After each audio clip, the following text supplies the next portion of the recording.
Vamos a dar comienzo a este seminario de ReSchool que hoy tratará un tema que siempre, no sabemos por qué, ¿no verdad? Pero siempre está de actualidad, que es la relación entre la comprensión lectora y el éxito escolar. Que según dicen los expertos, no es algo que, aunque se detecte en la secundaria y en bachillerato, sea de esos cursos, sino que se gesta mucho antes. Es decir, tenemos que empezar ya casi que en infantil, ¿no? A trabajar lo que es la comprensión lectora y sobre todo la gran pregunta. ¿Podemos dar solución a una baja comprensión lectora? ¿Podemos? Bueno, veremos. Vamos a empezar. Soy Cristina Puig, cofundadora de ReSchool y estamos aquí junto a Sven Huber y Paula Pedrero y al resto del equipo de ReSchool, agradeciendo como siempre nuestra colaboración con el Clúster de Educación en España y con nuestros patrocinadores Fiction Express, Amazon Web Services y Viva.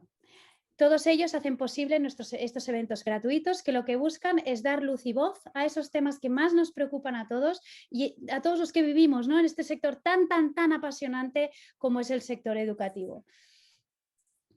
Como siempre, podéis encontrar mucha más información sobre todos los eventos y todo lo que hacemos en ReSchool en nuestra web re.school. Tenéis los nuevos eventos para apuntaros, pero también tenéis todos los informes de los eventos anteriores por si queréis ver toda la documentación que hemos generado hasta el momento. Recordad que esta noche usaremos el hashtag RethinkingSchools y os invitamos a ayudarnos a llevar este mensaje mucho más lejos de este evento, más allá, hasta donde podamos llegar tuiteando o en todas las redes sociales.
Increíble, ¿no? 1 de cada 5 niños de 15 años no comprende las ideas básicas de un texto. Y esto es de hace muy poquito, la noticia salió de este estudio.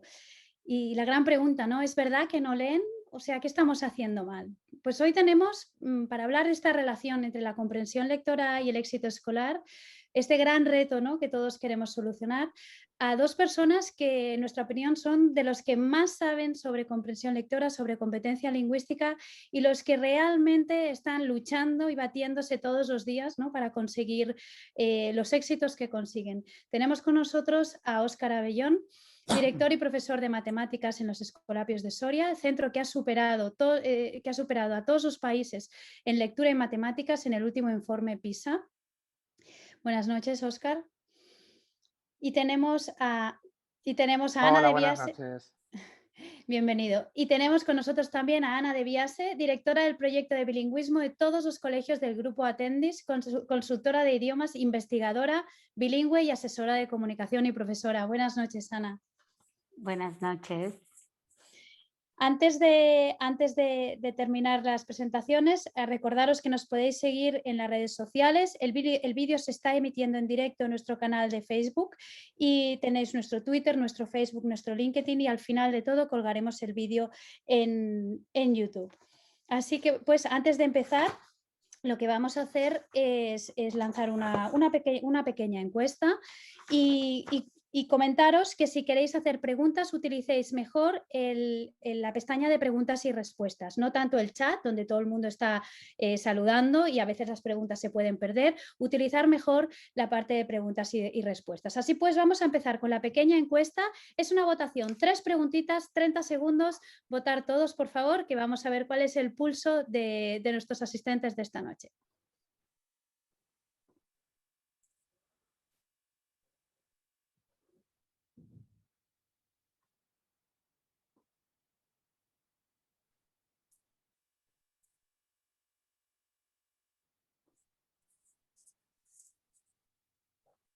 Ya vamos viendo que van entrando votos.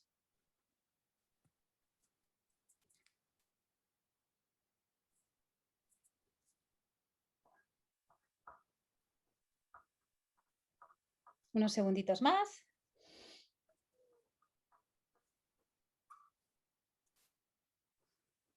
Siempre es interesante ver cómo se va moviendo. Ahora los compartiremos y veréis el pulso de lo que pensamos hoy esta noche.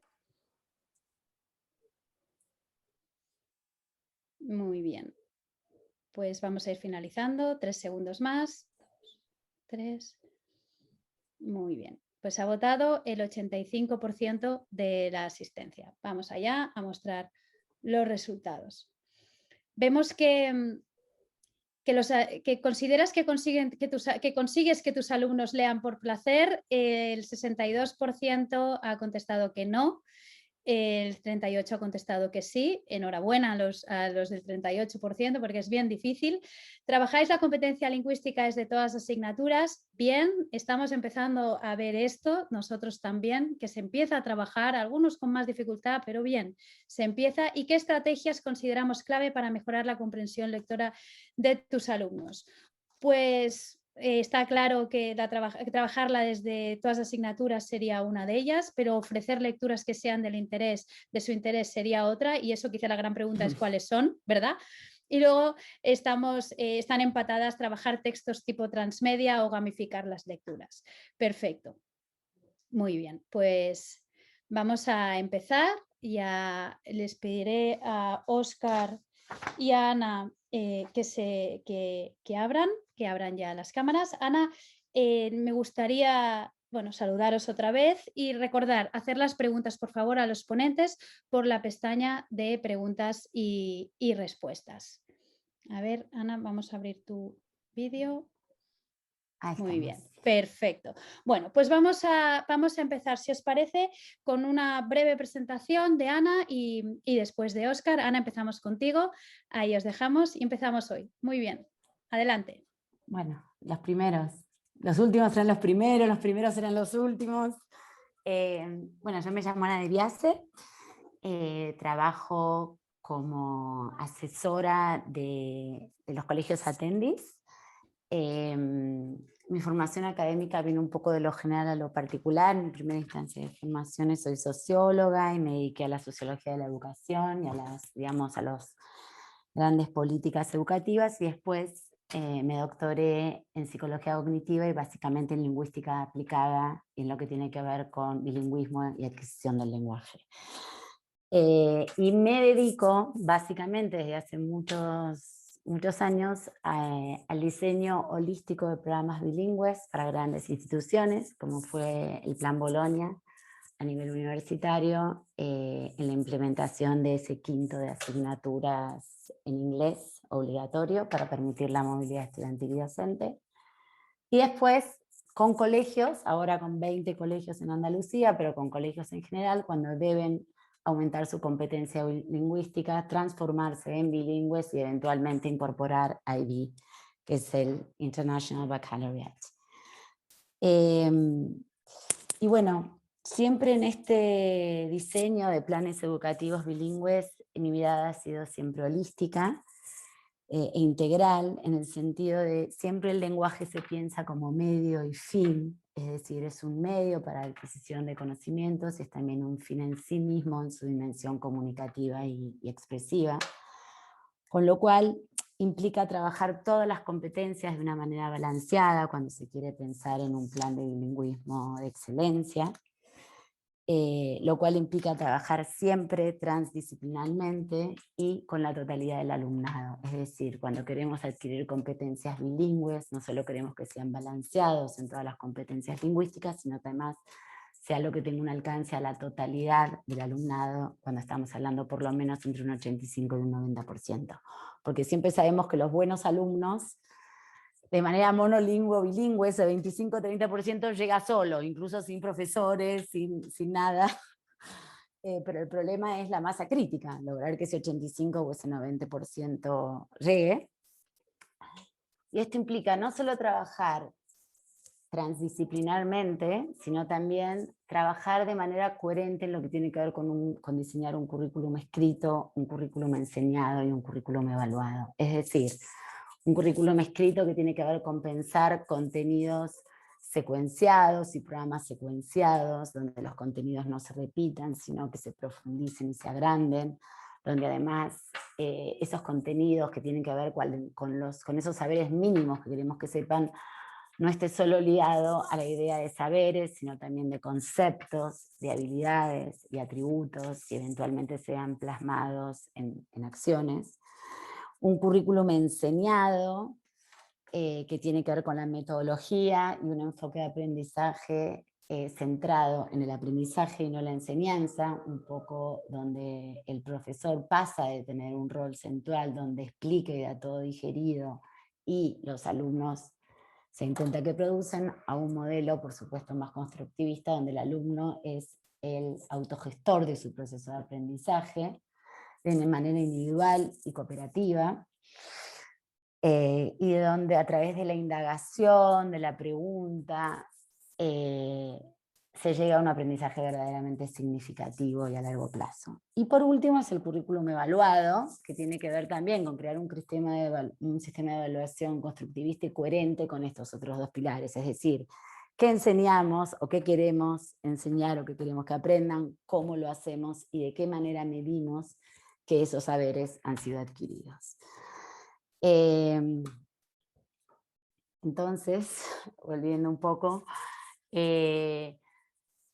estos planteos de programas educativos, que en mi caso van dirigidos a la idea de bilingüismo y a la idea de inglés, toman el lenguaje, como dije antes, como medio y fin, apuntan a la totalidad del alumnado, trabajan de manera transdisciplinar y de manera coherente entre lo que es qué enseñamos, cómo lo enseñamos y cómo lo evaluamos. Y por supuesto que ahí entra también como un pilar fundamental en las dos lenguas el tema de la competencia lectora, pero la competencia lectora nunca es escindida de todas las otras competencias, que es interesante que se trabajen de manera balanceada, como son las competencias orales y escritas.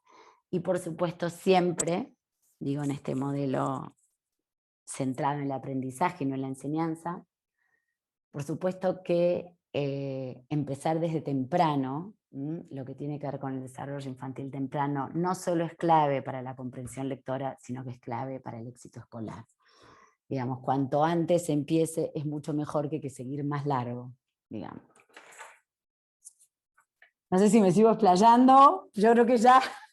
Bueno, Ana, a mí ya te digo que se me han ocurrido ya es suficiente, ¿no? No, como siempre que hablamos, para mí eres un pozo de sabiduría y se me han ocurrido ya un montón de preguntas. Pues ahora muchísimas gracias, Ana. Vamos a seguir con Óscar, por favor, y luego pasaremos ya a las preguntas que tengo preparadas, más estas que se me han ocurrido. Ok.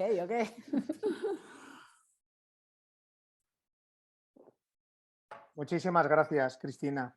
Muchas gracias y mi más sincera enhorabuena a Reschool por todas estas iniciativas que creo que así de forma periódica son muy, muy útiles para todos aquellos que os seguimos. Así que en este caso me toca en este lugar, sea directamente teniendo la oportunidad de intervenir, daros las gracias también por esa presentación, pero generáis unas expectativas muy altas y esto para quien habla es una presión añadida.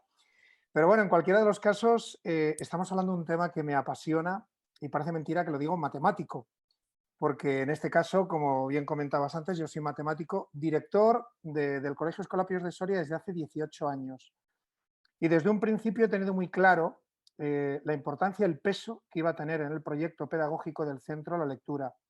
Yo recuerdo, regresando 20 años hacia atrás, el Colegio Escolapios de Soria, yo creo que no se caracterizaba por un elevado nivel de éxito escolar, y era uno de nuestros objetivos, lograr los mejores aprendizajes posibles en nuestros alumnos. Tratamos de construir en aquel momento un proyecto que tuviese en cuenta que teníamos que formar alumnos que estuviesen preparados para lo que está demandando la sociedad y que había diferencias con lo que era un modelo tradicional. Había que tener en cuenta que hay competencias que no se tocaban en el modelo tradicional y que era necesario desarrollar en nuestro alumnado. El trabajo en equipo, la resiliencia, el pensamiento crítico, el pensamiento creativo, la resolución de problemas, la autonomía, el autoaprendizaje. Y a partir de ahí lo que hicimos fue, sobre todo, buscar las mejores propuestas metodológicas que nos permitiesen que, a la vez que nuestro alumnado adquiriese conocimiento, el que nos marca el currículum, que a la vez desarrollasen todas estas competencias y tratar de lograr el mayor rendimiento posible, optimizar esos recursos y que su nivel de éxito escolar fuese el más alto posible. A partir de ahí, utilizando todas estas metodologías, tratamos de poner el foco, antes lo comentaba Ana, en el alumno, que realmente fuese el protagonista de su aprendizaje. Y el profesor pasa un poco a un plano diferente, asume un rol más de coach, de guía.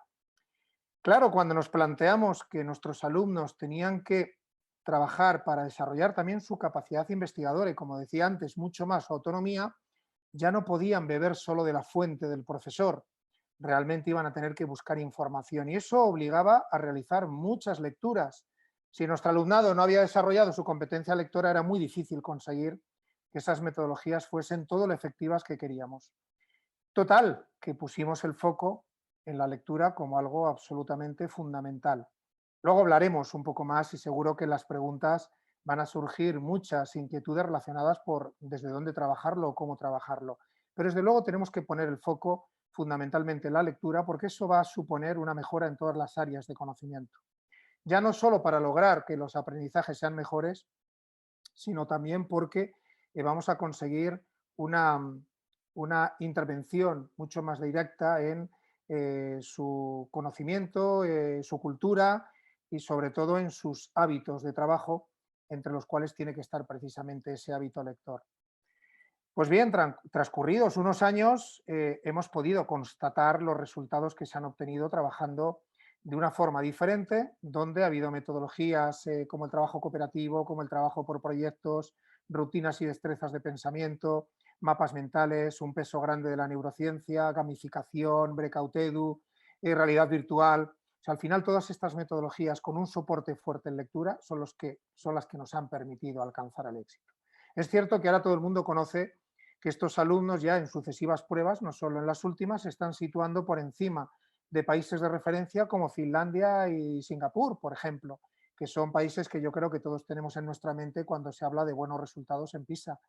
Pero para llegar a lograr este objetivo, hemos tenido que hacer un cambio importante en el proyecto pedagógico y sobre todo darle un gran peso a la lectura, como decía antes, porque va a ser fundamental en su adquisición de conocimiento y desarrollo de competencias. Quiero destacar que cuando se realiza la prueba PISA, además se rellena un cuestionario que permite establecer correlaciones. Esto es francamente importante, porque se ha hecho el estudio correspondiente y se ha visto cómo cuando los alumnos tienen un perfil de lectura, lo que llamamos lectores amplios y profundos, profundos por su nivel de comprensión, por la dificultad de los textos, pero a la vez amplios por la variedad de textos, no solo textos en los que hablamos como tradicionalmente ocurre en lengua y literatura de los clásicos, o bien cosas, novela concreta. No, es que tenemos que lograr que lean también artículos de investigación relacionados con el ámbito científico, con el ámbito histórico, etcétera. Al final el objetivo es que cuantos más tipos de lecturas puedan realizar, mejor va a ser su rendimiento también. Creo que el foco lo tenemos que poner en la lectura y luego entraremos en cómo la podemos trabajar porque así de primera sí que quiero destacar que para lograr mejores resultados en los niveles superiores, nos vamos a la etapa de bachillerato, tenemos que empezar a trabajar desde infantil y trabajar los prerequisitos de la lectura, porque eso es lo que va a sentar las bases para que luego realmente la lectura sea mucho más eficaz y logremos que realmente se alcance esa comprensión lectora que todos vamos buscando. Wow.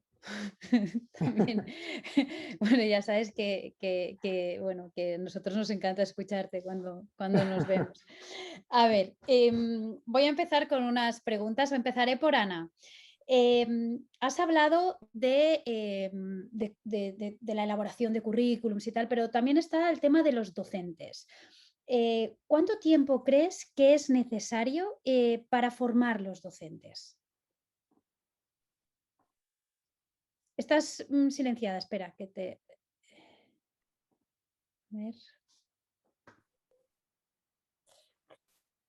El tema de la formación docente es un gran desafío probablemente que educativamente tenemos por delante, porque es realmente cambiar de paradigma, es decir, pasar de un paradigma, como decía antes, centrado en la idea de enseñanza y en un concepto más enciclopedista, donde el maestro daba esos saberes y donde se parte de esta idea de que los alumnos son como tabulas rasas, digamos, y que absorben ese conocimiento y después producen, a un paradigma completamente diferente basado en el aprendizaje, donde estos alumnos son autogestores, tienen conocimientos previos, tienen habilidades específicas diferenciadas y básicamente eh, autogestionan su aprendizaje de manera individual y de manera cooperativa, además que esto es muy importante. El profesor guía, monitorea, pregunta, pero vuelvo a insistir, sobre todo si partimos de los modelos de escuela,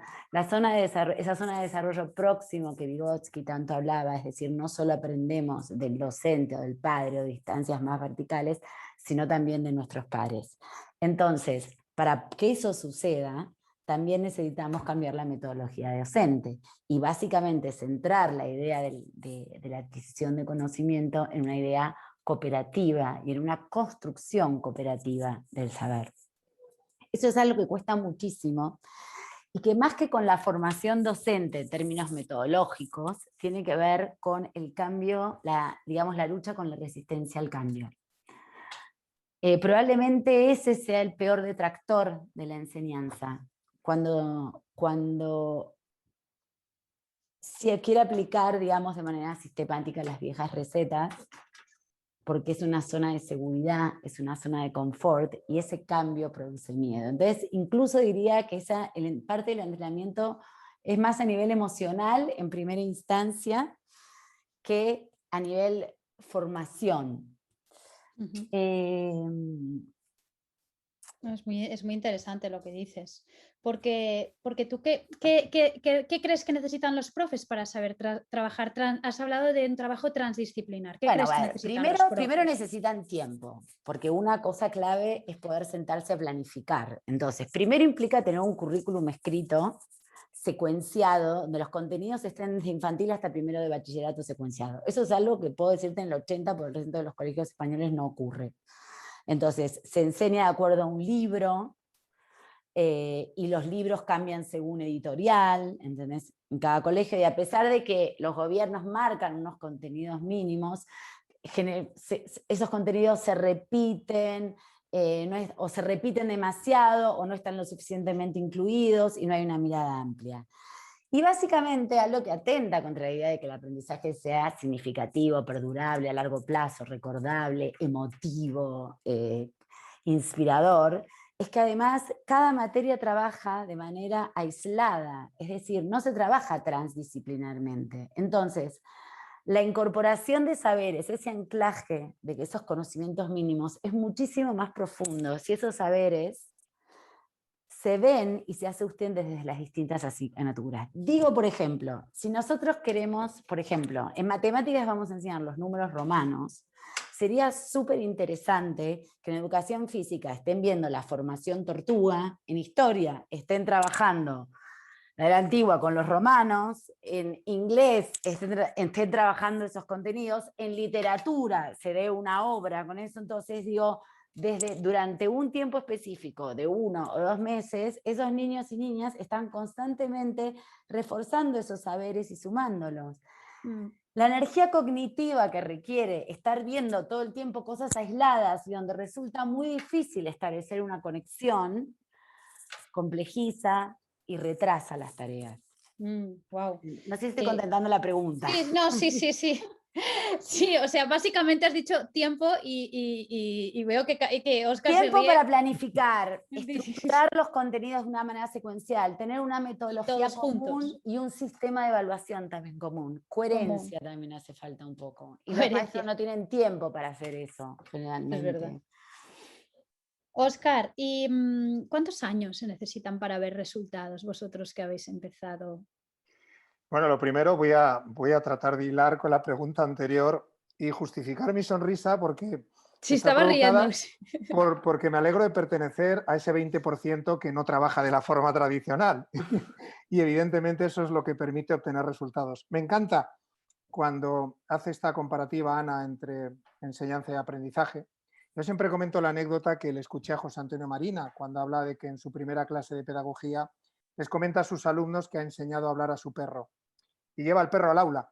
Y el perro mira a los alumnos miran al perro y el perro que no dice ni palabra. Y ya un alumno levanta la mano y dice, pero profesor, ¿no nos dijo que había enseñado a hablar a su perro? Dice, sí, pero nunca dije que hubiese aprendido. Bueno, es que nuestro objetivo realmente no es enseñar, nuestro objetivo es que nuestros alumnos aprendan. Efectivamente, a veces nos encontramos con ese miedo a salir de la zona de confort. Y Octavio Paz decía que las masas humanas más peligrosas son aquellas en cuyas venas ha sido inyectado el veneno del miedo al cambio. Y efectivamente, así es. Es que realmente ese miedo a salir de la zona de confort es lo que muchas veces obstaculiza la mejora. Yo cuando comento los resultados que obtiene en los últimos años Escolapio Soria, no solo en las pruebas PISA, sino en los niveles de éxito escolar, donde vemos que prácticamente es casi imposible que un alumno tenga fracaso escolar. El formato de trabajo que definía Ana efectivamente lleva a estos resultados cuando se trabaja de forma cooperativa, cuando se trabaja de forma coordinada a diferentes departamentos, cuando se trabaja con proyectos interdisciplinares, porque de hecho hay investigaciones que nos informan como conclusión de que está demostrado que aquellos centros en los que el profesorado trabaja de forma cooperativa obtiene mejores resultados. Y esto hay que tenerlo en cuenta también. Hay muchas variables que influyen, pero evidentemente esa relación entre diferentes ámbitos ayuda, globalizando contenidos, ayuda a que luego el aprendizaje también sea más rico.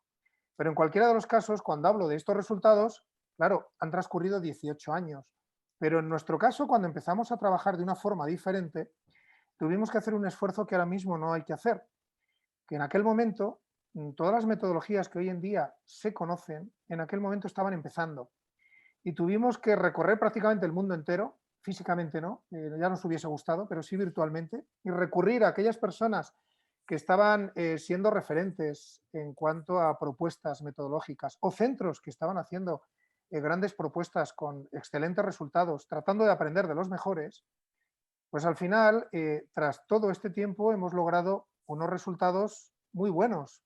Pero claro, ahora que no hay que realizar ese esfuerzo de búsqueda, que realmente tenemos delante de nuestras narices un montón de metodologías que nos dan respuesta a esta necesidad, yo calculo que prácticamente en un plazo de entre 3 y 5 años se le puede dar tranquilamente la vuelta a un centro y transformar un modelo tradicional que evidentemente cuando uno está encorsetado a un libro concreto, cuando no desarrolla su creatividad, cuando no disfruta, porque al final de esa manera es imposible disfrutar, es algo tan absolutamente rutinario que tiene que resultar aburrido para el docente. Creo que es maravilloso en cada curso poder preparar con tus propios compañeros diferentes propuestas, diferentes proyectos, con ideas de unos, otros, que van mejorando año tras año, que a uno se le ocurre una cosa nueva, que se incorpora un proyecto de magia, otro relacionado con un viaje por el imperio, por Roma, que al final estás combinando todas las materias que incluso introduces en realidad virtual para motivar en el inicio, y si vamos a hablar de Roma, hagamos primero una visita virtual al Coliseo. O sea, ya esto genera una motivación que muchas veces cuando decimos, es que, claro, yo me encuentro con que mis alumnos no están motivados, es que no vienen motivados de casa. Bueno, pues es que a lo mejor lo importante no es tanto dar de beber a nuestros alumnos, sino generar sed de conocimiento. Seguramente este sea nuestro principal objetivo, generar sed de conocimiento y no tanto trasladar tanta información, sino realmente preparar el escenario para que nuestros alumnos sientan una mayor curiosidad, sientan más ganas de aprender. Y aunque todos sabemos que estudiar, buscar información, trabajar, resolver problemas supone un esfuerzo, pero es un esfuerzo que se lleva mucho mejor cuando realmente uno siente curiosidad por adquirir conocimiento para resolver un problema que se le ha propuesto, que conecta con su vida real. Porque es importante que para que un alumno se implique, lo que está trabajando conecte con su vida real. Sin duda. Y cuando has hablado de ese escenario, a veces son pequeñas cosas, porque has nombrado 3, 4 cosas que ya solo con una muchos se motivarían. Pero, y yo te quería, una pregunta que me ha dejado resonando cuando has comentado lo del lector completo, ¿no? O el lector amplio. Amplio. ¿A qué edad empezáis vosotros a introducir lecturas de no ficción? Bien, bueno, para empezar, yo cuando hablo de trabajar la lectura la trabajamos desde infantil, desde Sí, 0 años, lo que pasa que no con lectura directa, sino trabajando los prerequisitos necesarios y sobre todo con una base importante neurocientífica. Pero luego, realmente cuando se inicia de verdad el proceso lector, que nos vamos a mover, bueno, en Finlandia se llevan las manos a la cabeza si hablamos de lectura antes de los 7 años. En nuestro sistema educativo tenemos siempre la presión social de que los niños, niñas tienen que terminar la etapa de infantil con 5 años leyendo. Y a veces eso genera una presión enorme que provoca luego algunas que otras dificultades importantes de aprendizaje. ¿Por qué? Porque debe acelerar un proceso natural. Antes hay que trabajar unos prerequisitos que son imprescindibles y que van a ayudar en esa construcción cerebral a que luego el aprendizaje de la lectoescritura sea mucho más eficaz. Pero esto, ya digo que muchas veces esa presión social hace que se pierda un poco la perspectiva. Esa lectura no es un objetivo como tal de la etapa de infantil. A partir del inicio de ese periodo ya de lectoescritura, están perfectamente preparados para cada uno en su medida tener acceso a diferentes tipos de texto. Lo importante es que esa lectura sea amplia, que se pueda leer diferentes tipos de texto. Nosotros, por ejemplo, damos mucha importancia cuando trabajamos por proyecto a los propios enunciados de los proyectos. Los enunciados de los proyectos, que puede considerarse enunciado de un problema, pues no es un problema de 3 líneas, es un problema que a veces tiene un par de páginas y que tiene un contexto, una historia en la que el alumno hace una inmersión. Entonces, claro, cuando empezamos a trabajar con ellos desde ese momento en que se inician en la lectoescritura, ya cuando nos movemos en los primeros cursos de primaria, 6, 7, 8 años, es un momento muy interesante también para la lectura porque hay una predisposición que luego vemos que de forma natural, cuando llegan a los 12, 13, 14 años, sufren una crisis importante, que es una crisis natural. Por eso nosotros, años atrás, nos hicimos conscientes de la necesidad de incorporar herramientas que les resultasen motivadoras en estas edades, 11, 12, 13, 14 años, porque es fundamental, porque eso es lo que provoca el cambio realmente y nos permite no perder ese hábito lector en unos jóvenes que posiblemente, y con tanto ruido que tenemos en nuestro entorno y con tantos recursos multimedia, es muy difícil de mantener. En este caso, por ejemplo, para nosotros la incorporación de una herramienta como Fiction Express fue algo absolutamente beneficioso en la adquisición, el desarrollo de su hábito lector, en el gusto por la lectura, que es una, yo creo, de las grandes preocupaciones en los centros educativos, el tema del gusto por la lectura. Yo lo he vivido, no solo como director o como docente, yo lo he vivido con mi hijo. Yo tengo 2 hijos, mi hija tiene 17 años, mi hijo tiene 15. Mi hija es lectora, no hay que decirle nada, le encanta leer, pero mi hijo es el perfil típico de futbolero, que tiene menos afición a la lectura y, por ejemplo, con esta herramienta se ha enganchado. Al final, él me cuenta el capítulo correspondiente y se apasiona con la historia y quiere seguir conociendo cómo sigue esa historia, y es algo que creo que debemos de cuidar muchísimo, sobre todo en un momento tan delicado como son estas edades, estos cursos, en que creo que es donde tenemos que poner fundamentalmente el foco en generar gusto por la lectura. Pero en cursos previos tenemos que trabajar mucho la técnica lectora. Ahí sí que hablaba antes de los prerequisitos, pero quiero insistir también en la importancia de ese desarrollo de la técnica lectora, donde tenemos que procurar que tengan el campo de visión más amplio posible, evitar las regresiones, la subvocalización, etc. Existen herramientas muy interesantes. Si conseguimos esto, va a ser mucho más fácil generar ese gusto por la lectura, porque al final un alumno al que le cuesta, por su técnica lectora, porque no sea adecuada, le cuesta leer, le lleva mucho más tiempo, hay mucho fracaso escolar encubierto, ojo, porque a veces tenemos la sensación de que un alumno tiene buenos resultados, ya, pues no hay problema, tiene buenas notas, bueno, pero ¿y cuánto tiempo invierte en el estudio?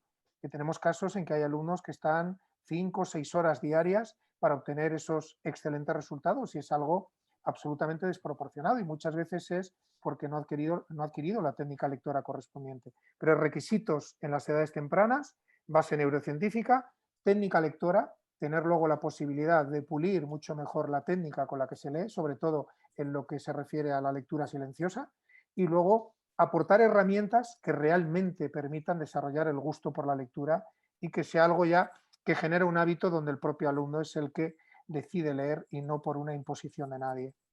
No, está No sé claro, si ¿no? con esto respondo todo, Sí, porque respondes a muchísimas cosas, ¿no? Pero básicamente lo que está diciendo es, está claro que tenemos que dar a cada edad lo que le corresponde y desde luego escuchar, ¿no? Escuchar.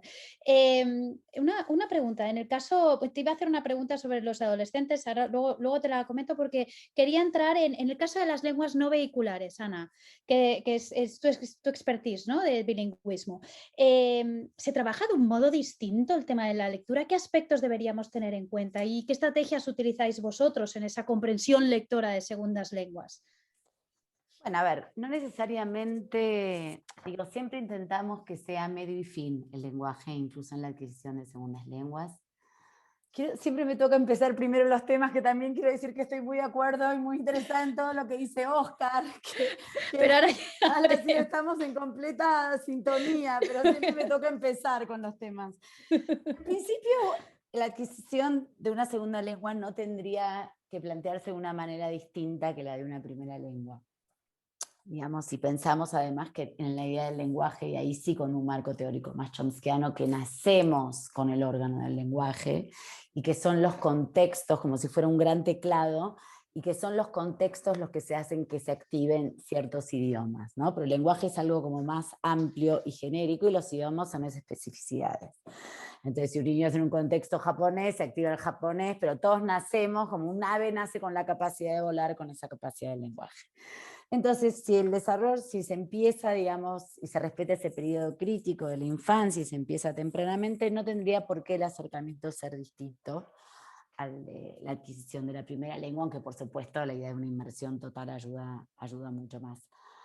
Pero yo lo que insisto en la adquisición de segundas lenguas en relación a lo que decía Óscar también, cuando estamos hablando, digo, la comprensión lectora forma parte del lenguaje y no está aislada tampoco de la competencia oral y de la competencia escrita. Y yo siempre recomiendo que el lenguaje, para anclarlo más profundamente, es importante trabajarlo desde todas sus dimensiones. Es decir, no solamente desde su dimensión simbólica, que es la palabra escrita, sino también desde la dimensión cromática, desde la dimensión corporal. Digo, esas son, trabajarlo en sentido amplio el lenguaje, son herramientas que sobre todo en la edad temprana ayudan a la adquisición del lenguaje y a la alfabetización y a la capacidad lectora. Lo digo poniendo un ejemplo. Por ejemplo, en inglés prácticamente el sistema con el que se trabaja para alfabetizar niños es Jolly Phonics, que trabaja con estas tres dimensiones. Entonces, si yo quiero que aprendan las vocales, ¿no? La vocal A, E, I, O, U siempre va a tener un color. La vocal A va a tener un sonido A, va a tener ANT, que es como una hormiga que se escribe con A en inglés y va a hacer este gesto, y además se va a escribir la letra A.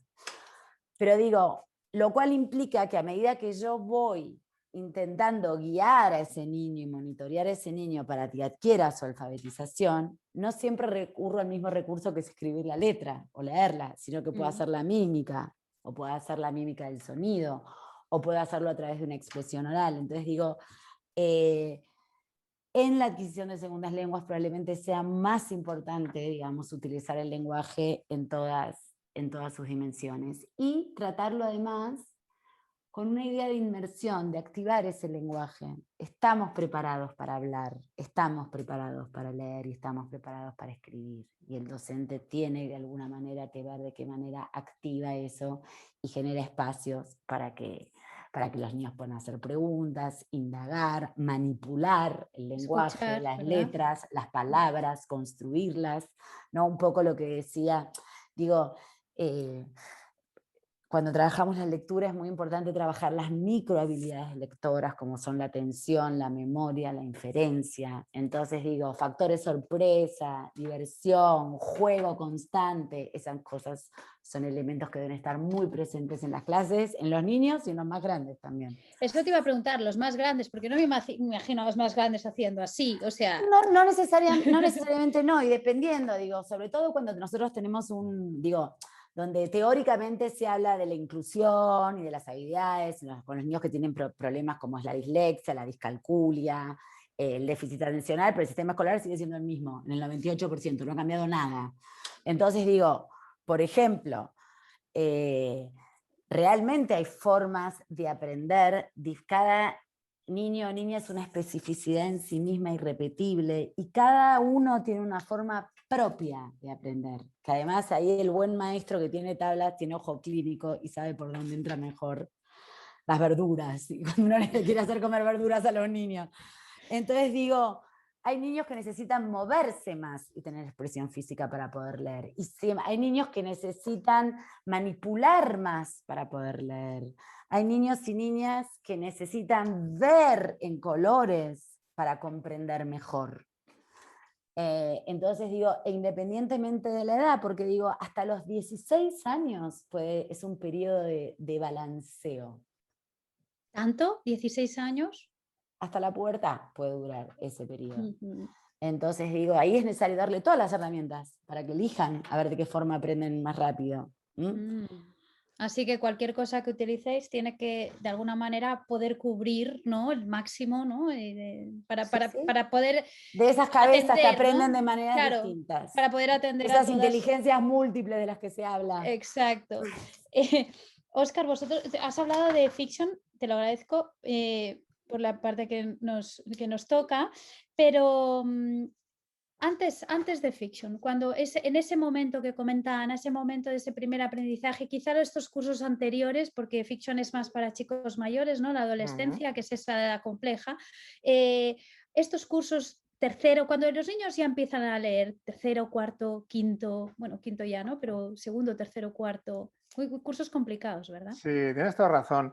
Bueno, a mí me encanta el nivel de sintonía con Ana. Ella dice que le toca empezar los temas, yo puedo decir lo del nivel de sintonía porque ya he intervenido antes y puedo decirlo de que estoy de acuerdo con todo lo que ha comentado.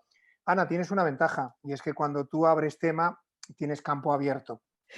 En mi caso ya has contado todas las cosas importantes y me quedo luego con cierta situación complicada para contar más cosas.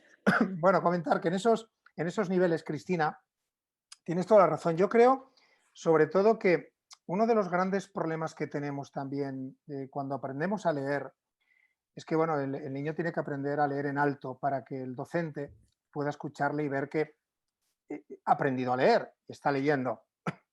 ¿Qué es lo que ocurre? Que muchas veces eso provoca problemas de su vocalización y genera cierto retardo también en la lectura y en su nivel de comprensión.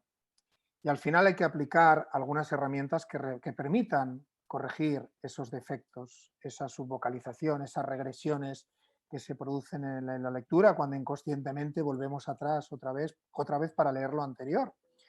Eso hace mucho más difícil la lectura y el hilo conductor de lo que estamos leyendo. O bien, muchas veces, ir leyendo a pequeños saltitos, cuando realmente hablaba antes de ese campo de visión, y procurar que los saltos sean lo menos posible para lograr una lectura uniforme. Entramos un poco más ya en lo que es la técnica. Y es un momento muy interesante para, una vez puestos esos prerequisitos iniciales, tratar de corregir esos defectos, esos problemas que a veces surgen de esa lectura en alto. De hecho, yo sigo viendo adultos que susurran cuando leen, mueven los labios, sienten esa necesidad como de leer en alto. Pues bien, hay herramientas también que permiten trabajar eso y además están digitalizadas. Nosotros hicimos un esfuerzo importante por buscar los mejores recursos. Yo suelo decir que en nuestro centro procuramos implantar las mejores herramientas para todo. Ahora mismo hay una variedad enorme de propuestas pedagógicas a todos los niveles Y creo que los docentes, los centros educativos, tenemos que invertir tiempo en buscar los mejores recursos. No nos conformemos con lo primero que llega. Y esto a nosotros nos ha hecho también movernos mucho para ver herramientas concretas con las que podemos trabajar todo esto en un momento en que la mejora de la técnica lectora, como bien decías Cristina, cursos como tercero o cuarto de primaria, va a ser muy importante. Eso va a ser definitivo luego de cara a un mejor nivel lector y lograr de que nuestros alumnos comprendan el mayor número posible, yendo a una medición matemática, comprendan el mayor número posible de palabras por minuto. No lean, comprendan, que no es lo mismo, ¿eh? Esto es muy importante. En ese sentido, nosotros implantamos en nuestro centro hace años una propuesta, leo bien, que nos parece interesantísima. Yo estoy aquí comentando cosas que surgen de nuestra experiencia, de lo que hemos ido implantando, y que luego se ha visto muy bien complementada en ese desarrollo del gusto de la animación a la lectura a través de Fiction Express, por ejemplo. Y son herramientas muy fáciles de utilizar, porque no generan un trabajo añadido al profesorado, y los docentes nos podemos centrar en nuestros planes lectores, en preparar jornadas de animación a la lectura, en padrinos de lectura, donde alumnos mayores leen a alumnos más pequeños. Es muy importante que los niños, cuando todavía no han aprendido a leer, escuchen esas lecturas, se sensibilicen con ello desde edades tempranas. Entonces, propuestas de jornadas de animación a la lectura. Nosotros, por ejemplo, en nuestro centro, todos los años elegimos una temática. Y a través de esa temática pedimos a todo el profesorado, independientemente de los niveles y de las asignaturas que imparten, que preparen actividades relacionadas con la lectura y a la vez con la temática que se ha elegido en el año correspondiente y con su área de conocimiento. Me viene a la memoria, por ejemplo, un año en que seleccionamos como tema el misterio y el terror. Yo soy profesor de matemáticas. Profesor de matemáticas, tenía que hacer alguna actividad que animase a la lectura a mis alumnos, que estuviese relacionado con las matemáticas y a la vez con el misterio y el terror. Bueno, pues terminaron investigando y construyendo una fórmula que permitía medir el nivel de terror de una película. Y para ello leyeron mucho, investigaron mucho, buscaron información y terminaron construyendo esa fórmula que medía el nivel de terror de una película. Por poner un ejemplo, las temáticas han sido numerosas y es fantástico ver cómo cualquier docente del centro, independientemente del área de conocimiento, independientemente del departamento al que pertenezca o el nivel en que imparte clase, prepara actividades de lectura ligadas a una temática general y que trabaja en su propia materia, ligado a los conocimientos, contenidos que tiene que trabajar en su materia. Ejemplos claros donde el profesorado se implica en la lectura a todos los niveles, desde todos los departamentos, desde todas las áreas de conocimiento, y a la vez podemos trabajar con herramientas que nos facilitan el trabajo, porque son muy fáciles de aplicar, de utilizar, están digitalizadas y el profesor prácticamente lo único que tiene es que hacer el seguimiento de sus alumnos y tratar de aprovechar lo que están trabajando para generar debate, para generar tertulias, para aprender o introducir contenidos específicos de su materia a partir de lo que están trabajando a través de esas herramientas. Me he ido un poco ya a otros niveles. No, pero era muy interesante porque he empezado con tercero o cuarto, pero sí que he querido un poco darle un hilo argumental del porqué de todo esto. No, pero tiene que ver con todo lo que hablaba Ana de la cohesión, de ese conjunto, el tema de los romanos. Ana, ¿quieres añadir algo? Sí, ahora de hecho algo? cuando intervenga puede decir que está de acuerdo. Eso iba a hacer. Ana, si quieres añadir algo. No, bueno, pero digo, tiene que ver un poco esta idea de trabajar por proyectos, digamos, o a través de qué medio, pero digo, tiene que ver con la idea de poder trabajar transdisciplinarmente y eso hace que el contenido sea significativo.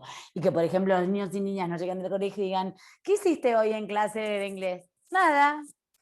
Entonces, ¿qué hice? Nada. Entonces, o la unidad 4. Entonces digo, si los niños y las niñas trabajan sobre temas todo el curso, y además estos pueden ser, trabajar pueden llamarse unidades de indagación, pueden llamarse proyectos, pero ver de qué manera esos saberes, esas habilidades, esos conceptos que queremos se trabajen a través, o sea, sean como de alguna manera genéricos para todas las asignaturas, más allá del contenido específico del que la rellene cada asignatura, digamos, y se puede hacer con arte, con literatura, con matemáticas, Y dando un poco el ejemplo, por ejemplo, porque a mí hay y digo algo que hace Fiction Express, que también soy una fan, lo voy a decir, de Fiction Express. Digo, si por ejemplo estamos trabajando y hablando de esos prerequisitos, si se puede trabajar de la misma manera en primero, segundo, y hablando de cuando adquirimos, digamos, adquisición de segundas lenguas, ¿no? Nosotros estamos trabajando, por ejemplo, un libro sobre un ratoncito que le tiene mucho miedo a un monstruo y tiene unas características particulares, ese monstruo, ojos gigantes, 8 ojos, etcétera, ¿no? Entonces, digo, esa lectura que se hace, después se puede leer y decir, bueno, vamos todos a pensar ahora cuál es nuestro monstruo ideal. Y a pensar además que los monstruos son lindos y buenos, que no son monstruos como tales. Digo, con lo cual también trabajo atributos, puedo trabajar cuestiones de igualdad, cuestiones de no discriminación, etcétera, etcétera. Entonces cada cual hace su propio dibujito. Cada cual le describe al otro el dibujito, por ejemplo, estando de espaldas, de cuántos ojos tienes, cuántos brazos, cuántas piernas. El otro, entonces digo, ahí trabajamos el lenguaje, una forma de escribir, dibujar también es una forma de escribir porque es símbolo. Y es una forma de leer también, pensando en los jeroglíficos. Entonces digo, un poco también, ya va a parecer que soy como con Oscar, que estamos combinados, ¿no?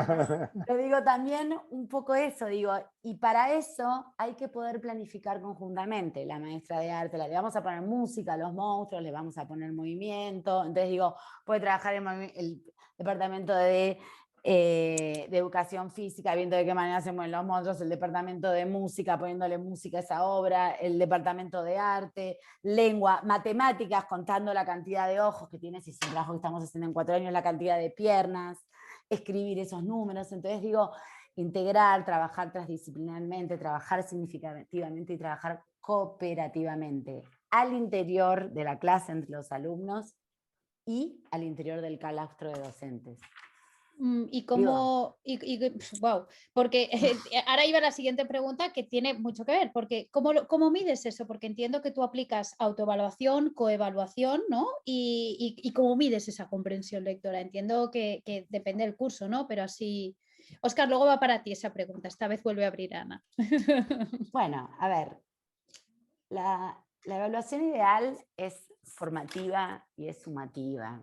Y la evaluación ideal debe adaptarse también a los requisitos que tiene una sociedad, ¿no? Entonces digo, una cosa que ocurre y con la cual siempre tenemos que estar ahí a veces en unos modelos híbridos es, como decía un poco antes, el modo de evaluación en los sistemas universitarios en general probablemente en español en particular y en los latinoamericanos en particular, son formas de evaluación muy conductistas.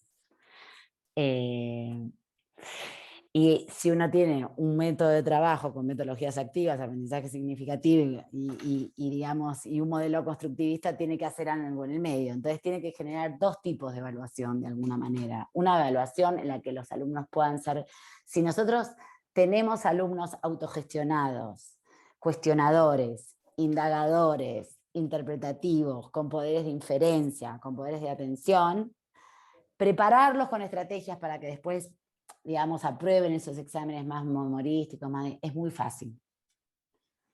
De manera inversa, no. Entonces,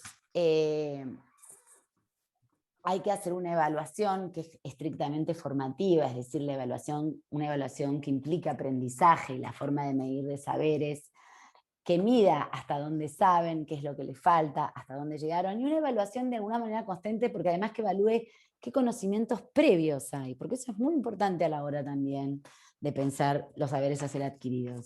¿No? A veces nos toca un grupo que sabe un montón sobre el tema que vamos a enseñar, entonces podemos ir más lejos. Necesitamos menos preámbulo, digamos. Entonces, para evaluar el conocimiento previo, para evaluar hasta dónde llegaron, para evaluar qué les faltó con el siguiente docente o con la siguiente asignatura y demás. Y después, siempre considero que la evaluación tiene que ser una experiencia de aprendizaje en sí mismo. Eso es lo ideal. Y después está en inglés lo que llamamos el second best choice, ¿no? Que es la opción, la segunda opción no tan ideal, que es también entrenarlos, una vez que lo entrenamos en este buen modelo constructivista, también darles esas herramientas que se necesitan para sobrevivir en un mundo de hoy que exige las dos cosas. Por ejemplo, la vida académica todavía sigue requiriendo mucho de instancias memorísticas, de multiple choice, de una interpretación, etc. Entonces, si me preguntan, la forma de evaluar y la forma de preparar es tratar de hacer este blending, ¿no? Como lo ideal tal vez sea hacer un blending entre lo digital y lo presencial también, ¿no? Y encontrar Bueno, ese equilibrio. pero tú lo has dicho bien, ¿no? O sea, si trabajas de esta forma más constructivista, es más fácil enseñarles Mucho más claro, a fácil. prepararlos para una evaluación formativa que al revés. En vuestro caso, Óscar, ¿cuál sería? Mira, hay Va a un estar de ejemplo. acuerdo. Hombre, por supuesto. De hecho, voy a retroceder hasta algo que comentaste hace un poquito, en que comentabas que cuando le preguntabas a un niño qué había aprendido, qué había hecho en clase y tal, si te dice que está trabajando el tema 3, mal asunto. Sí. Porque al final, si se guía por el número del tema y no por el contenido, ya empezamos mal. Coincido plenamente. Yo creo que tenemos lo primero que provocar reflexión siempre y hacer visible el pensamiento. Creo que la parte de hacer al aprendizaje visible va a ser fundamental. Eso nos va a permitir medir de forma constante su nivel de comprensión y aprendizaje. Estoy completamente de acuerdo cuando dice Ana que cuando tú estás preparado de esa manera, si luego tienes que adaptarte a un modelo de evaluación memorístico, va a ser mucho más fácil que al revés. Nosotros tenemos un ejemplo muy claro. Trabajamos con metodologías activas. Está primero de bachillerato, justo el curso previo a la prueba de acceso a la universidad, y nos damos cuenta que cuando se tienen que enfrentar a esa prueba, han ganado tanto en autonomía, han ganado tanto en iniciativa, capacidad de organización, autoaprendizaje, que al final prácticamente no es necesario prepararlos para esa prueba, sino que son ellos mismos los que se preparan. La verdad es que es triste porque te dicen a nivel legislativo lo importante que es trabajar todas las competencias y al finalizar su recorrido académico les plantan una prueba absolutamente memorística y dices, bueno, ¿qué sentido tiene esto? Y ahí te la juegas, porque realmente es una forma de medir también el nivel del centro. Pero tenemos muy claro que cuando han trabajado así, han desarrollado tanto su capacidad de adaptación, que yo creo que ahora mismo es la estrella, ser capaces de adaptarnos a cualquier situación. Hemos vivido un confinamiento a través de una pandemia, todavía estamos en modelos muy distintos dependiendo de dónde pongamos el foco. Hay países que todavía siguen confinados y no van a la escuela de forma presencial. Aquí por lo menos tenemos la suerte de acudir a clase de forma presencial, pero estamos trabajando normalmente con modelos híbridos porque tienes casos de alumnos que han sido contactos estrechos o incluso tienen la mala suerte de contagiarse de COVID y al final están desde su casa y el docente tiene que utilizar modelos híbridos. Así que es fundamental desarrollar la capacidad para adaptarnos. Todos, docentes, alumnos, si queremos que se adapten nuestros alumnos, tendremos que empezar nosotros. Pero en definitiva, evidentemente para medir esa comprensión tenemos un montón de herramientas y creo que hay que ponerlas en práctica a diario. Ponía ejemplos antes Ana y me parecen absolutamente acertados. Una rutina de pensamiento 3-2-1 puente. Antes de iniciar la unidad, lo que vas a trabajar, la sesión, 3 ideas, 2 preguntas, una metáfora. 3 ideas para ver cuáles son su nivel de conocimiento de lo que vamos a trabajar, 2 preguntas, conocer un poco cuáles son sus curiosidades, dudas, inquietudes, y la metáfora, que es relacionar aquello que vamos a empezar a trabajar, relacionarlo con otro área de conocimiento a través de una metáfora, porque eso permite que su cerebro trabaje para buscar otros conocimientos que no están ligados directamente a este, pero que permiten luego profundizar mucho más en ese conocimiento relacionándolo con otras áreas. Y esto lo repetimos al final. Por eso lo del 3-2-1 puente. Esta es una idea de David Perkins dentro de las rutinas de pensamiento y al final esa diferencia entre las ideas iniciales y las finales es el puente del aprendizaje. Bueno, pues al final, con estrategias de este tipo, de forma permanente, o simplemente terminar una sesión y pedir que hagan un titular, un headline, y simplemente que sinteticen lo que creen, lo que consideran que han aprendido, lo sinteticen en un titular como en la prensa, con un título corto, porque los titulares tienen que ser cortos, pero que recojan la esencia y que luego expliquen el porqué. Ahí es donde vamos a ver cuál ha sido su nivel de comprensión. Cuando nos dicen, he elegido este título por este motivo y te lo explican y están repasando de nuevo los conceptos que han trabajado. Si llegan a casa y les preguntan qué has hecho, han hecho un ejercicio al final con ideas, con un titular, con diferentes fórmulas, donde tienen mucho más fresco ese aprendizaje, porque realmente han hecho ese esfuerzo para saber qué han aprendido. Creo que una pregunta que tenemos que hacer todos los docentes al terminar una sesión es ¿qué has aprendido? Y utilizar portfolios para que el alumno pueda plasmar en ese portfolio, en esa carpeta donde está acumulando todo su trabajo y todas las evidencias de trabajo, pueda recoger no solo lo que ha aprendido, sino cómo lo ha aprendido y hacer metacognición, que va a ser fundamental en ese aprendizaje. Entonces, tenemos un montón de recursos para constantemente medir lo que comprenden. Esto es válido, lo hagamos a través de la lectura o lo hagamos a través del trabajo sin necesidad de una lectura previa, sino puede ser a partir de compartir con sus compañeros una información o simplemente atendiendo una masterclass. Yo cada vez recurro más no a una clase magistral como tal, tradicional, sino que realmente el docente esté a disposición del alumno para cuando necesite resolver alguna dificultad que le está bloqueando. Y entonces recurrimos a una masterclass de 10 minutos donde vas a tener el mayor nivel de atención de tus alumnos, porque no es algo que tú les cuentas por iniciativa propia, sino porque lo necesitan dentro de un proyecto, dentro de un PBL, para resolver aquello que se lo ha propuesto, están en medio de una investigación, tiene una dificultad y tú en 10 minutos, a través de una masterclass, se lo resuelves. Pero en definitiva, sobre todo, lo que quiero trasladar es que es muy importante que en el día a día consigamos que los alumnos hagan el pensamiento visible, que puedan hacer visible también su aprendizaje, que el profesor lo reciba, o bien a través de preguntas o a través de herramientas, como puede ser un portfolio, que plasme lo que están aprendiendo y cómo lo han aprendido. Yo insisto mucho en la importancia de que plasmen por escrito y se hagan conscientes de cómo lo han aprendido. Eso forma parte de la metacognición, porque eso le va a permitir aplicarlo a otros escenarios, a otros contextos, y están adquiriendo técnicas de estudio, técnicas de trabajo, simplemente a través de estas herramientas y profundizando en que se hagan conscientes de cómo han aprendido. Wow. Digo que recuerdo a todos los oyentes que vamos a hacer un informe de esto. Normalmente los informes son cortos. Este no sé si va a ser tan corto porque es todo tan profundo.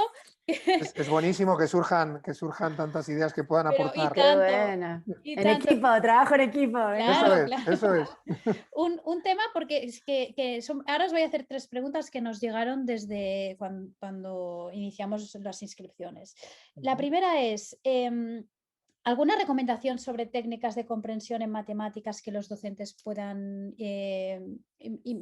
incorporar en sus clases? Óscar, si quieres empezamos por ti.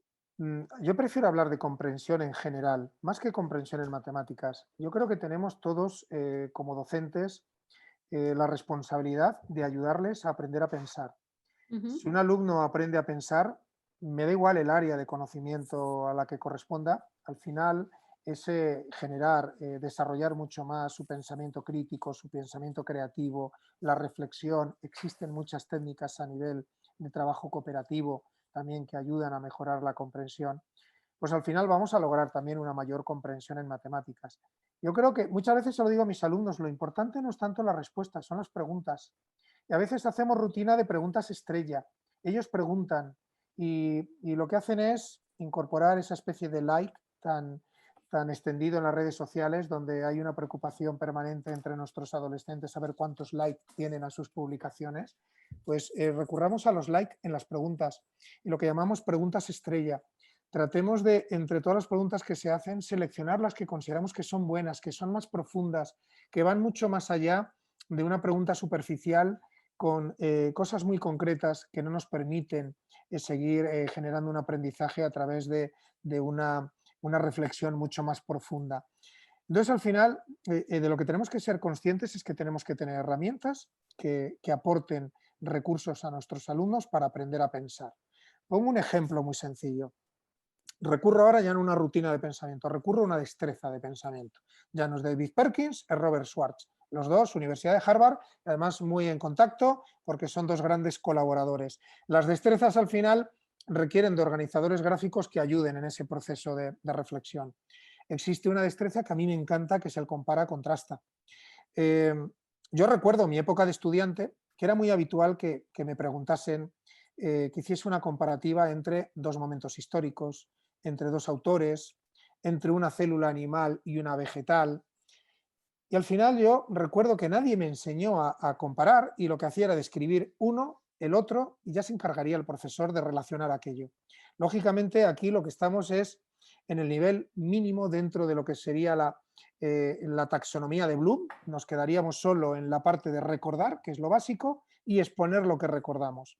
Si queremos tener un mayor nivel de comprensión, tendremos que profundizar mucho más y tenemos que ser capaces de analizar, de conectar, relacionar, evaluar, crear.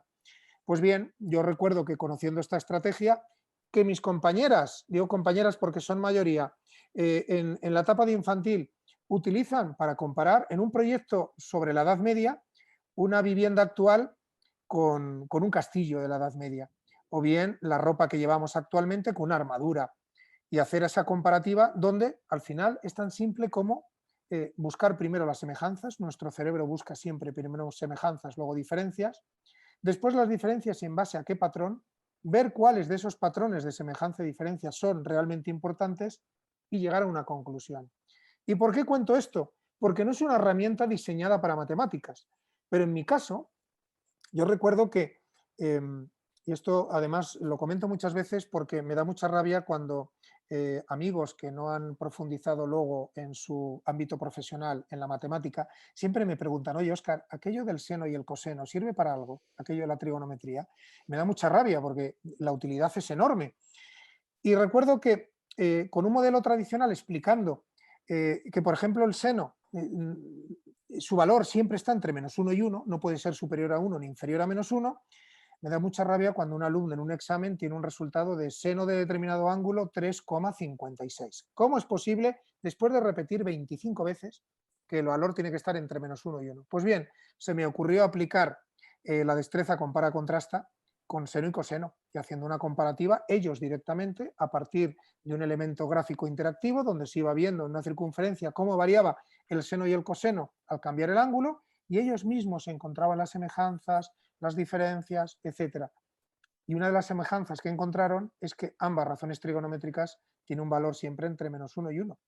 Y ya no se equivocaban, y no se lo había explicado yo, y no le había recordado a ninguno 25 veces que el valor de seno y coseno está entre -1 y 1, pero habían aprendido a pensar, habían aprendido a relacionar, lo habían hecho ellos de forma autónoma y había habido un aprendizaje de por medio sin necesidad de mi intervención directa. Yo había preparado el escenario y a partir de aquel momento, y esto es una anécdota de hace un montón de tiempo, era más consciente, me iba haciendo más consciente de que hay que perder esa sensación que tenemos a veces los docentes de que es difícil que aprendan algo bien si no es con nuestra intervención. Evidentemente, cuando hay una investigación de por medio, lo que tiene que haber es un control por parte del docente en las puestas en común para darnos cuenta de que realmente las deducciones finales son correctas y en caso de que no sea así, tratar de reconducir y tratar de argumentar, pero con ese trabajo autónomo estaban logrando un mejor aprendizaje. Entonces, al final, no es tanto qué herramientas concretas hay para matemáticas, sino que hay un montón de recursos que son válidos para cualquier área de conocimiento y perfectamente es válido para el área de matemáticas igual que para cualquier otra.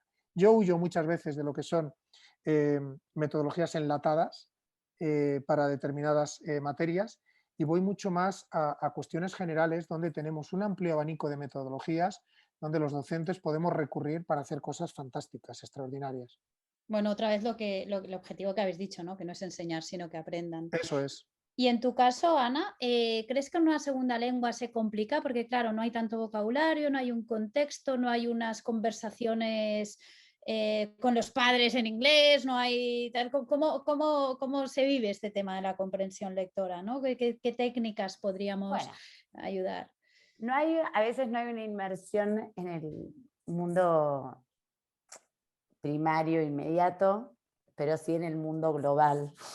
Porque digo, de alguna manera el inglés es la lengua franca, como en algún momento fue el latín, y el mundo se escribe y se lee en inglés, ¿no? Es lo que tiene que ver, por ejemplo, con ciencia. Lo digo en cuanto a la adquisición de una segunda lengua, el inglés tiene eso más favorecido, porque hay toda una cultura cercana de inmersión con las historietas, los videos, digo, las películas, las series, los juegos, los videojuegos, las cosas en versión original, donde que hacen que el inglés sea una lengua muy cercana y muy significativa. Y un poco volviendo y estando de acuerdo con Óscar, también creo que es algo, no hay un enfrascamiento en el inglés en particular, a pesar de que hay algunas cosas específicas que metodológicamente se pueden trabajar distinto, Pero digo, sí hay algo muy homólogo en la adquisición de una segunda lengua y la adquisición de la primera lengua, digo. Y yo sí creo que cuando se empieza de niño, y ahí sí recurriendo un poco al marco teórico, este rol que tiene el docente en construir esa estructura de andamiaje, ¿no? Lo que Jerome Brunner decía, construimos un andamiaje con un lenguaje en que guiamos, lo ayudamos a mejorar la performance, y después cuando ya está adquirida, lo quitamos, ¿no? Entonces digo, la construcción del lenguaje y las construcciones, digamos, las competencias orales y lectoras y escritas también se construyen de la misma manera. Digo, con esas intervenciones de docentes que ayudan a que los alumnos sean autogestores de ese conocimiento, pero que a través de preguntas específicas, a través de la aportación de datos y demás, los ayudan. Digo, por ejemplo, digo, lo pensamos también, digamos, algo que además se debería dar todo lo largo del ciclo de la vida, después en un momento es como que padres y docentes también se alejan de eso. Cuando un niño empieza a hablar, o una niña empieza a hablar, dice, por ejemplo, no sé, mono peludo. Entonces uno dice, el mono es mono peludo contento, el mono es peludo y está contento. Y trata de que reproduzca, entonces sí, mono es peludo, está contento, etc. Y uno va construyendo hasta que realmente pueden formar esas oraciones con un artículo, un sustantivo, un adjetivo, un verbo, etcétera, etcétera, ¿no? Entonces digo, esas son esas estructuras de andamiaje que los docentes tienen que ayudar a construir, y cuando esa competencia está lograda, se retiran. Eso es lo que permite ir generando esos niveles de autonomía, digamos. Y digo, y a lo que se debe apuntar independientemente de la asignatura también. Digo, a mí me parece que trabajamos en ese sentido amplio del contenido. Los contenidos son saberes específicos, son conceptos, son habilidades, son atributos, y a través de ellos todas las asignaturas trabajan, digamos. Wow. Voy visualizando el informe que vendrá después. Ahora vamos a pasar a las preguntas y respuestas. ¿Sí? Me han chivado que hay muchas, pero antes os pediré una frase. Empezamos, Ana, por ti. Una frase. El puente, 1, 2, 3, puente. Que resuma, ¿no? Que cómo podemos mejorar la comprensión lectora de vuestros alumnos. Una frase cada uno. Empezamos, Ana, por ti. Una frase que tenga que ver cómo podemos, mejorar la comprensión lectora de nuestros alumnos, sí. Ay, inspirándolos, dándoles sorpresa, haciéndolos jugar. Muy bien. Si me preguntan. Óscar. Yo diría que para empezar es imposible mejorar los niveles de comprensión lectora de nuestro alumnado si nosotros no somos conscientes de la importancia que tiene la lectura. O sea, primero tenemos que ser conscientes del papel tan importante que juega la lectura. A partir de ahí, evidentemente, trabajarlo desde todas las áreas de conocimiento. No podemos dejar esa especie de carga o responsabilidad de mejorar los niveles de lectura en el Departamento de Lengua y Literatura. Es responsabilidad de todos. Entonces yo lo primero destacaría el ser conscientes de la importancia que tiene la lectura. En segundo lugar, el trabajarlo desde todas las áreas de conocimiento. Gracias. Paula, me parece que había muchas preguntas. Muchísimas, no tendremos tiempo de todas, pero lo último, no sé si lo has leído, Óscar, que tienes un fan en el grupo, te han hecho un piropo muy importante, dices, soy de letras porque no tuve ningún profesor de matemáticas como tú. ¡Guau! ¡Qué bueno! ¡Qué bueno! Sí. Yo, de hecho, es muy importante, el docente de matemáticas tiene un papel fundamental en el gusto por la materia. Yo creo que lo tenemos todos los docentes en general, independientemente del área, pero es cierto que muchas veces es determinante el profesor de matemáticas en que luego te consideres más de ciencias o de letras en función de eso. Muchas veces hay que eliminar bloqueos que tienen nuestros jóvenes. Yo he tenido alumnos que han llegado nuevos al centro y alguno me dice, no, es que yo no soy de matemáticas. ¿Cómo puedes saber que no eres de matemáticas? Y curiosamente terminar el curso sacando un 8, un 9 notable, sobresaliente, y sorprendida de sí misma. Estoy pensando ahora mismo en una alumna, sorprendida. ¿Cómo es posible si yo no era de matemáticas? Pero a ti, ¿quién te ha dicho que no eres de matemáticas? Y con mucho, matemáticas en concreto mucho. es verdad que hay un bloqueo a veces. Sí, la parte emocional es importantísima. Pues Ana, si hablamos de la implementación del bilingüismo en las asignaturas como en Science, ha habido, bueno, hay bastante debate en este tema porque a veces parece que, bueno, esto lo ha comentado una docente, que hay alumnos que les cuesta no comprender ciertos contenidos de asignaturas que ya son complejas de por sí, si además se hacen en inglés. ¿Qué se está haciendo mal en estos casos? ¿Os sirve realmente? Bueno, no, por supuesto que sirve, cuanto más inmersión lingüística, por supuesto que sirve. Hay un problema de competencia lingüística docente muchas veces, y de hecho en muchas zonas la competencia lingüística que se les pide a los docentes es muy baja para poder explicar, para poder acercar, para poder preguntar, para poder indagar. Entonces termina ocurriendo una cosa bastante triste, que es que ni aprenden inglés ni aprenden ciencias. Se podría, tratando de acercarnos a un modelo más bilingüe, se podría intentar una idea de blending y de mezcla que use el translanguaging, es decir, el translenguaje, y que a lo mejor a la hora de dar explicaciones muy, muy precisas y muy concretas se hagan en español. Creo que, por ejemplo, cosa que ocurre en la universidad muy frecuentemente, las clases se dan en español, pero los textos se leen en inglés. Entonces, ver de qué manera, hasta que aquellos docentes logran tener esa competencia lingüística, esos niños logran tener esa competencia lingüística para entender modelos más complejos, se puede usar translanguaging y no tener miedo a usar estos modelos mixtos. Se puede leer en inglés, se pueden escuchar videos en inglés, con subtítulos en inglés, se puede dar la explicación en español y eso ayuda. Eso ayuda a la competencia lingüística en ambos idiomas y a la adquisición de saberes en ambos idiomas. Pero en el caso de ciencias y sobre todo en los planes de bilingüismo, que a veces se tienen que obligan a que ciencias sociales o ciencias naturales sean dictadas en inglés, a veces los problemas más grandes que tenemos es el problema de competencia lingüística de ambas partes, de parte del docente y de parte de los alumnos. Bueno, es interesante esta idea de Sí.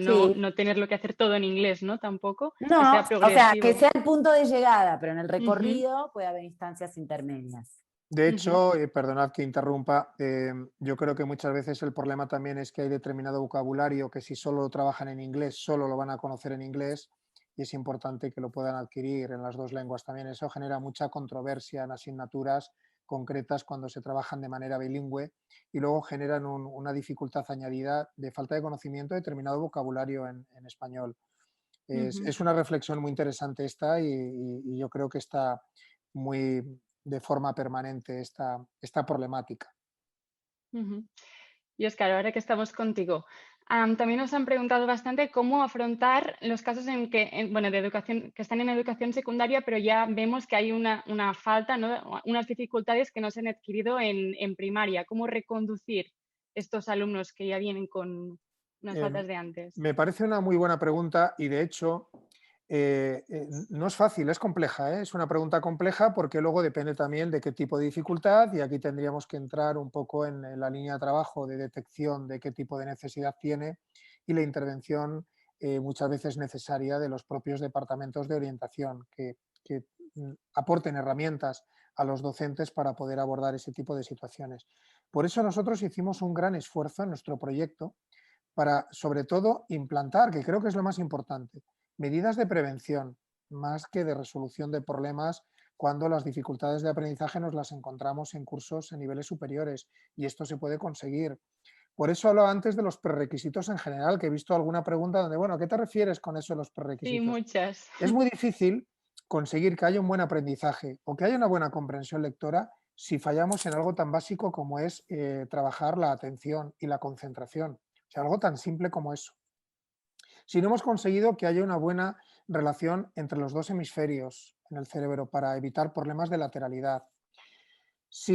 Mira, hay un dato muy curioso donde se ha podido ver que más de un 95% de niños jóvenes con dificultades de aprendizaje dejaron de gatear muy pronto. Hay herramientas rutinarias con base neurocientífica muy valiosas para lograr un mejor desarrollo cerebral. Por ejemplo, el gateo, el paso de soldado, el arrastre, son iniciativas, son recursos rutinarios para lograr una mejor construcción del cerebro, que además está demostrado que se consigue entre los 0 y 7 años aproximadamente, esa construcción de más de un 95% del cerebro. Son edades muy importantes para generar estímulos. Los estímulos son los que generan conexiones neuronales que metafóricamente van a ser las carreteras por las que va a circular el conocimiento. Por eso insistía antes tanto en los prerequisitos, en programas de estimulación temprana, programas con base neurocientífica. ¿Para qué? Para prevenir esos problemas. Si nosotros no hemos cuidado eso, vemos además es que hay técnicas para ver simplemente en el gateo cuando un alumno tiene un problema de lateralidad. Es que se puede detectar y a partir de ahí poder corregirlo y evitar luego problemas de dificultades de aprendizaje en el futuro. Entonces yo iría más en la línea, sobre todo, de insistir en la prevención.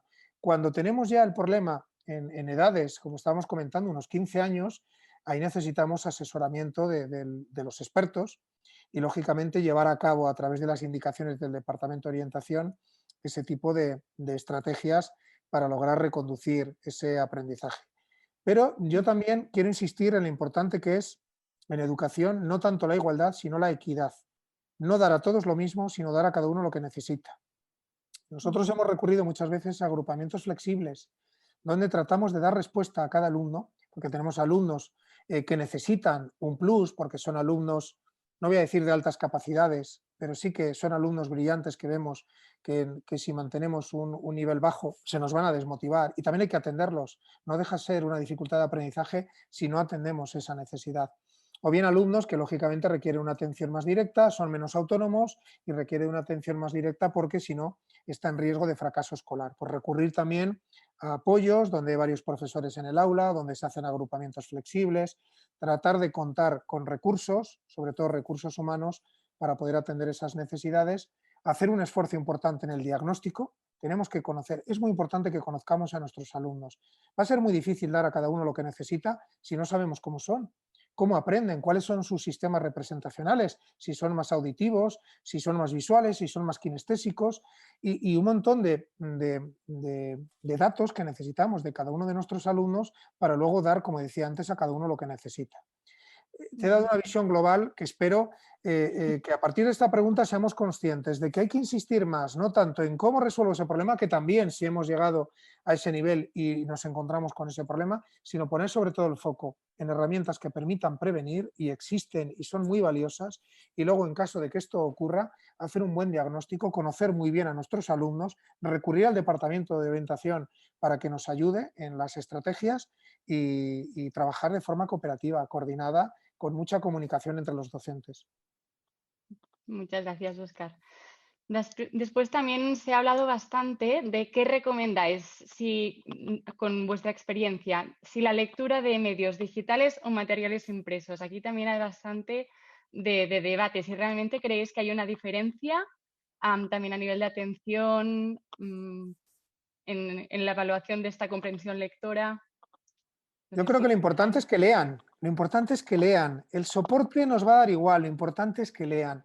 Hay, yo creo que una idea preconcebida que es un poco, pues viene de lo que hemos hecho tradicionalmente. Yo os pongo un ejemplo, cuando implantamos el proyecto One to One, nosotros tenemos un equipo informático, en este caso tecnología Google, un Chromebook por cada alumno, desde cuarto de primaria hasta segundo de bachillerato, y trabajan todo de forma digitalizada.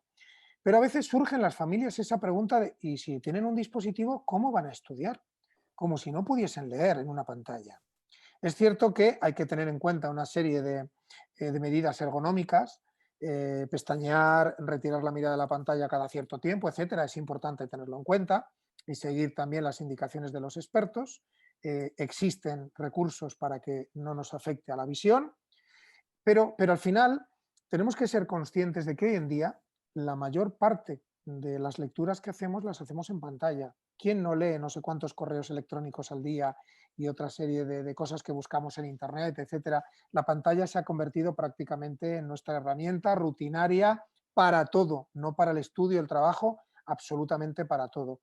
Pero al final de lo que se trata es de que lean. Yo sí que es cierto que a veces hablo con personas, no es mi caso, pero dicen, es que yo para leer me encanta el tacto del papel, me gusta sentir ese, está fenomenal y maravilloso. Si estás leyendo en papel, de maravilla, pero eso no quiere decir que sea peor si leemos en pantalla, ni mucho menos. Y yo creo que nuestra generación actual se está acostumbrando mucho y no podemos mirar para otro lado, es la realidad que vivimos.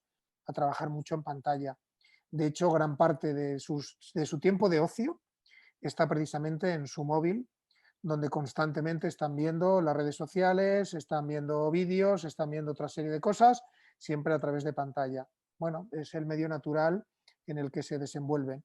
Creo que lo importante no es tanto entrar en si pantalla o papel, es más que se lea independientemente del soporte. Ana, no sé si quieres añadir algo, ya lo dejamos aquí, que ya No, es la yo creo hora. que es interesante, yo estoy muy a favor del blending y la combinación de lo digital y lo no digital, digamos, y lo presencial o lo táctil. Me parece que todavía en el campo de las ciencias cognitivas queda un estudio, una investigación muy profunda por hacer y un poco contradictoria. Además, la escuela de Harvard se contradice un poco con la escuela alemana sobre si la manipulación del papel y la idea de la letra implica memoria a más largo plazo, y como muchas variables que están estudiando, falta todavía una profundización y además falta también saber, digamos, teniendo un marco un poco más piagetano, es en qué edades a lo mejor es más conveniente el uso de la lectura en papel por temas de manipulación y por cuestiones sensoriales, un poco como está hablando Óscar, y digamos de todos esos prerequisitos previos que la educación temprana exige para prevenir el fracaso escolar y que tiene que ver con una experiencia amplia del aprendizaje, digamos, no solo simbólica, sino también probablemente sensorial y motriz. Y digo, no tienen que rivalizar, pero sí necesitamos saber un poco más y necesitamos experimentar también. Y necesitamos un poco también, como estábamos diciendo, entender a nuestros alumnos y ver qué inteligencias están aplicando a la hora de desarrollar sus competencias lectoras, qué tipo de alumnos son, qué tipo de sistemas emocionales están en juego, cuándo el papel facilita más la comprensión, cuándo la pantalla. Digo, estudiar los universos con los que nos toca aprender. Listo, porque nos hemos extendido. Muchas gracias, Y ha Ana. sido un gusto enorme compartir con este panel con Óscar y con Fission Express. Lo No, mismo bueno, digo. muchas gracias. Yo voy a hacer un resumen de un minuto y ya vamos cerrando, porque ha sido tan interesante que bueno, tengo una hoja que está todo escrita así, un poco. Habéis hablado de la lucha, de la resistencia a ese cambio, ¿no? Que muchas veces de ese paso que tenemos que dar, que necesitamos tiempo para planificar, coherencia, que el objetivo no es enseñar, sino que aprendan. Esto se ha venido repitiendo. Generar sed de conocimientos también es un tema, ¿no? Esta indagación que Ana también ha subrayado varias veces, que la lengua no es un medio y es un fin, ¿no? Hay que trabajar con todas las dimensiones del lenguaje, que cada uno tiene una forma propia de aprender, ¿no? Y que dar a cada uno lo que necesita, ¿no? Esta equidad que hablaba Óscar. Actividades cohesionadas, conjuntas, transdisciplinares, metodologías activas. Somos 100% adaptables, ahí yo creo que después de lo que hemos vivido podemos estar todos de acuerdo. Y por último, 3 ideas, 2 preguntas, una metáfora, 3, 2, 1, puente. Óscar y Ana, nuevos ministros de Educación, en el chat.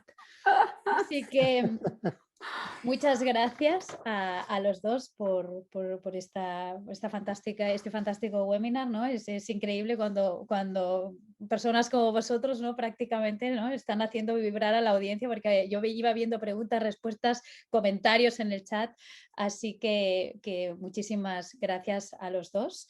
Y ahora voy a cerrar simplemente compartiendo los nuevos eventos de los próximos eventos de ReSchool. Vamos a trabajar, vamos a hablar de Outstanding Literacy Resources en el ámbito de lengua inglesa.